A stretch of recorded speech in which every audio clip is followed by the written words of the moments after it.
Hi, I'm Donald Tallman, the Executive Director of the Colorado Railroad Museum, welcoming you to this next edition of the Iron Horse News video magazine. Today, we're going to look at what projects we are working on in 2015. A little bit later, we'll also take you on a little drone ride around the Colorado Railroad Museum to see some of my favorite pieces of rolling stock and iconic structures. We got a lot of ground to cover, and I want to make sure we stay on track, so let's get going. You know, one of the projects we're really excited about for this summer is transforming this gravel piece of ground that is our current picnic grounds into a landscaped glade, complete with a 40 by 80 canopy that'll allow us to have corporate functions and weddings and just a nice place for people to relax in the summer sun.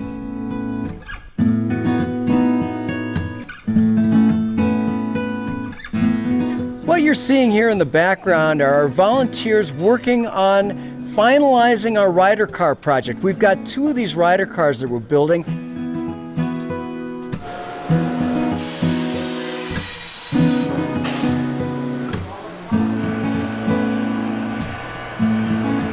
This one is almost complete. They're working on the brake system right now. We hope to have it ready for our next event. We're here in the Roundhouse where we're doing some work on this Uinta number 50. The Uinta 50 ran in the 1930s. The Uinta rail line went out of business in 1939. I love this car. It's got beautiful woodwork.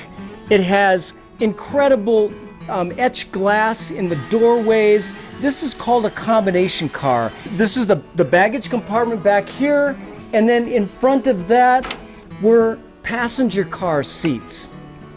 So it was used both for baggage and taking passengers. What's really important about this car and about all the rest of the cars that we restore here at the Colorado Railroad Museum is that they're one of a kind. This is a huge part of Colorado Railroad history without which that history would go away. This is one of the only Uinta cars still in existence. And so for us to be able to restore this back to service gives people an opportunity to step back in time and actually have living history, ride behind one of these historic coaches or locomotives. So this is a really important aspect of what we do here at the Colorado Railroad Museum, to preserve history, but also to bring it back to life. Behind me is locomotive 491, and it's a beast. 2 years ago, History Colorado donated this locomotive to the Colorado Railroad Museum, and we used it for the first time last year for our Day Out with Thomas event, and later for Polar Express.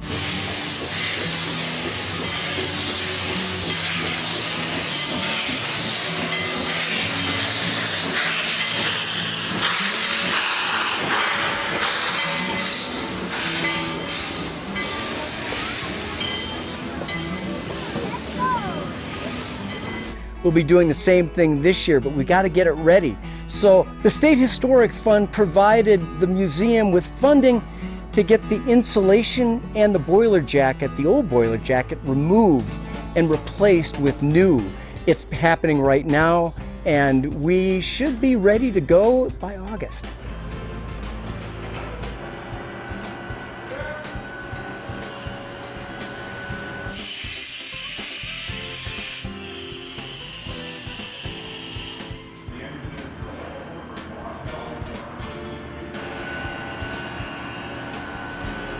What you see here is an example of what was called a fish belly flat.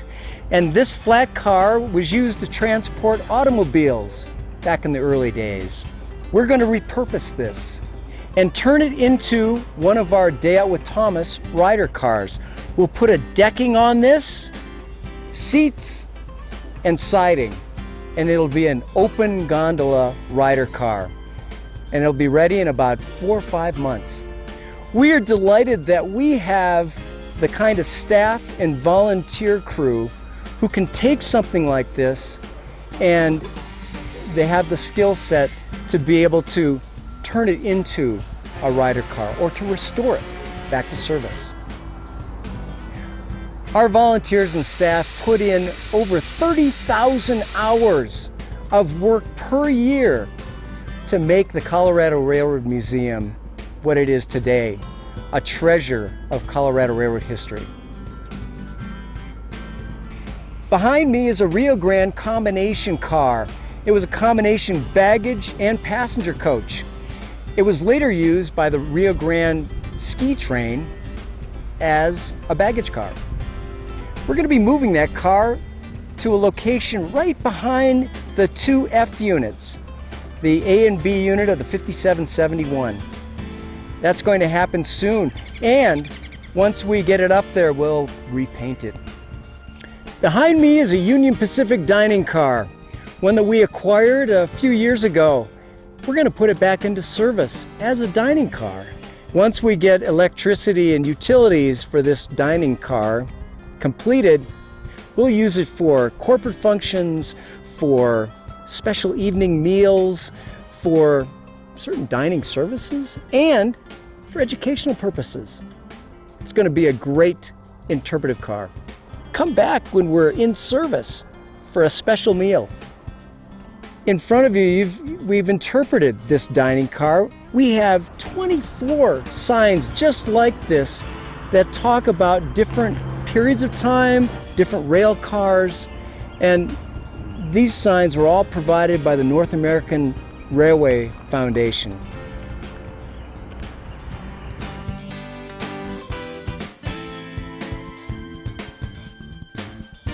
Parking here at the Colorado Railroad Museum is always a big problem because we don't have enough of it. We've got a parking lot across the street, we've got the main lot here. Well, we've decided to expand it a little bit more by removing these rail cars behind me and relocating the fence to the outside of that area over there. So we'll at least be able to get maybe 20 or 30 more additional spaces, which will help a lot.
I hope you enjoyed this segment of the Iron Horse News video magazine. We've covered a lot of ground today, seen a lot of great projects and a lot of progress here at the Colorado Railroad Museum. Remember, it's a great place to lose track of time all summer long. See you next time.